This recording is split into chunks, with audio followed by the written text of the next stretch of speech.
Hello friends, आज हम पढ़ेंगे वैदिक काल।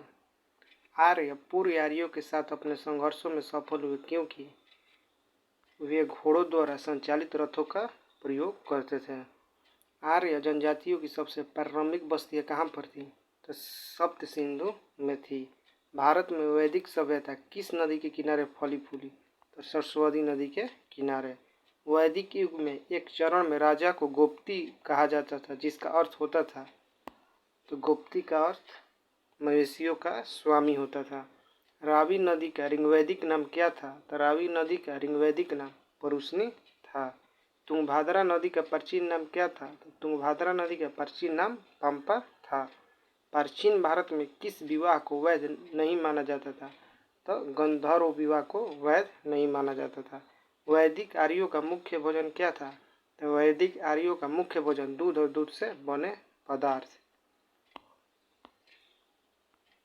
आयु के आरोही क्रम में आर्य समाज में मनुष्य के जीवन के कौन से चरण हैं? तो 4 चरण हैं: ब्रह्मचर्य, गृहस्थ, वानप्रस्थ और संन्यास। प्राचीन भारतीय दर्शन के अनुसार पुरुषार्थ या जीवन के 4 उद्देश्य क्या हैं? धर्म, अर्थ, काम और मोक्ष। वैदिक काल के महत्वपूर्ण देवता का सही समूह कौन सा है? अग्नि, इंद्र और सोम। वेदांक नहीं है तो पूर्व मीमांसा वेदांक नहीं है। वेद, उपनिषद, पुराण और धर्मसूत्र सभी किस भाषा में लिखे गए हैं? तो वेद, उपनिषद, पुराण और धर्म सूत्र सभी संस्कृत भाषा में लिखे गए हैं। सूरदास ने अपने लेखन में किस भाषा का प्रयोग किया? तो सूरदास ने अपने लेखन में ब्रज भाषा का प्रयोग किया। आर्यों द्वारा किस शिल्प कौशल का अभ्यास नहीं किया गया था? तो लोहार शिल्प कौशल का अभ्यास नहीं किया गया था। किस ऋषि के बारे में कहा जाता है कि उन्होंने दक्षिण भारत का आर्यकरण किया? तो अगस्त ऋषि ने दक्षिण भारत का आर्यकरण किया। जनजातीय मुखिया के चुनाव में सामान्यतः कौन सी जनजातीय सभाएं सम्मिलित होती थी? तो समिति।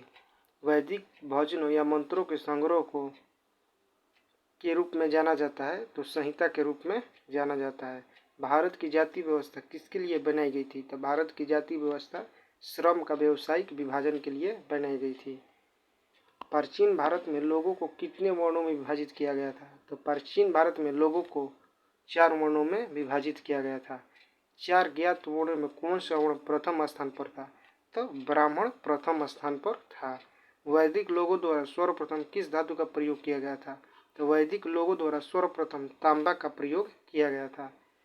किस फसल के बारे में वैदिक लोगों को पता नहीं था? तो जौ और तंबाकू के बारे में वैदिक लोगों को पता नहीं था। वैदिक काल में राजा लोगों से जो कर वसूलते थे उसे कहते थे तो बलि।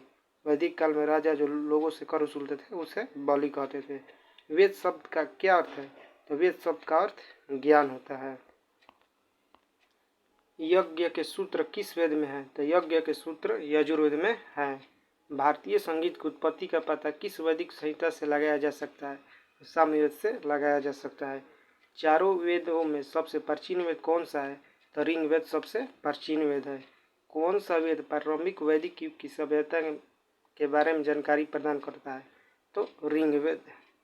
रुद्र शब्द का प्रारंभिक स्रोत किस वेद को कहा जाता है? तो रुद्र शब्द का प्रारंभिक स्रोत ऋग्वेद को कहा जाता है। ऋग्वेद के सबसे प्रमुख देवता कौन है? तो ऋग्वेद के सबसे प्रमुख देवता इंद्र है। ऋग्वेद का कौन सा मंडल पूरी तरह से सोम को समर्पित है? तो 9वां मंडल। मनुस्मृति जिस विषय से संबंधित है वह किससे संबंधित है? तो वह कानून से संबंधित है।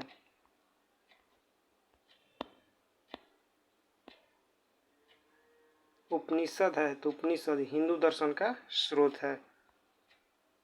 उपनिषद हिंदू दर्शन का स्रोत है। उपनिषद शब्द का शाब्दिक अर्थ क्या है? तो उपनिषद शब्द का शाब्दिक अर्थ श्रद्धापूर्वक पास बैठना है। सत्यमेव जयते शब्द किस उपनिषद से लिया गया है? तो सत्यमेव जयते शब्द मुंडक उपनिषद से लिया गया है। वैदिक गणित का सबसे महत्वपूर्ण पाठ क्या है? तो वैदिक गणित का सबसे महत्वपूर्ण पाठ 16वां सूत्र है। वेदांत भी कहा जाता है तो उपनिषद को वेदांत भी कहा जाता है। उपनिषद को वेदांत भी कहा जाता है। वेदांगों की कुल संख्या कितनी है? तो वेदांगों की कुल संख्या 6 है। वेदांगों के संदर्भ में अनुष्ठान को दर्शाता है तो कल्प। वेदांगों के संदर्भ में अनुष्ठान को दर्शाता है कल्प। किस वैदिक ग्रंथ में पहली बार पूर्वी और दक्षिणी समुद्रों का उल्लेख मिलता है? तो शतपथ ब्राह्मण में। कौन सा वेद वेदत्रयी का हिस्सा नहीं है? तो अथर्ववेद वेदत्रयी का हिस्सा नहीं है। किस वेद में जादुई माया और मंत्र दिए गए हैं? तो अथर्ववेद में जादुई माया और मंत्र दिए गए हैं। नचिकेता और यम के बीच प्रसिद्ध संवाद का उल्लेख किस उपनिषद में मिलता है? तो नचिकेता और यम के बीच प्रसिद्ध संवाद का उल्लेख कठोपनिषद में मिलता है। हिंदू पौराणिक कथाओं के संदर्भ में कौन सा भगवान विष्णु के 10 अवतारों में से एक नहीं है? तो गरुड़। वैशेषिक दर्शन के प्रतिपादक कौन है? तो वैशेषिक दर्शन के प्रतिपादक कणाद है।